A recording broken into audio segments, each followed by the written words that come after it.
Hey there, John here. I like to call myself a creative person, but really I'm just a compulsive maker. When I was a junior in high school, I took an AP calculus class, which basically meant that we studied for a test that happened a couple weeks before the school year actually ended. So once that happened, the deal was that we were supposed to all just work on something and not be disruptive or lazy. Oh, and also the calculus teacher will be teaching how to do crochet in the back of the room.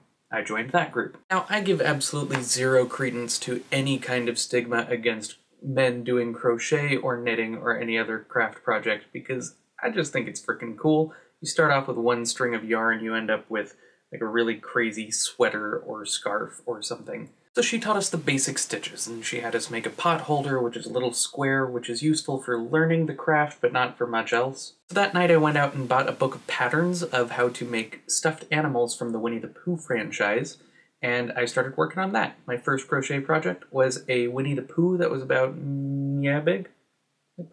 Since then, I have crocheted many things, from a sweater to a puppet of Audrey 2 from Little Shop of Horrors. Now fast forward to the other day, I'm scrolling through the App Store and I see an app that appears to be patterns for crochet or plastic canvas or something. It's little grid patterns. When I installed it and actually opened it up, it was for friendship bracelets, which I had never considered to be an actual craft. I always thought it was just kind of a thumb twiddling kind of thing for young kids. I looked up what it takes to make them and looked at some of the patterns, and I gotta say, I've grown kind of obsessed with them. It comes down to this: give me something that is simultaneously creative and engaging, and also just mechanically repetitive, and I will be a very happy John. A happy John with a lot of random strings of yarn all over the place.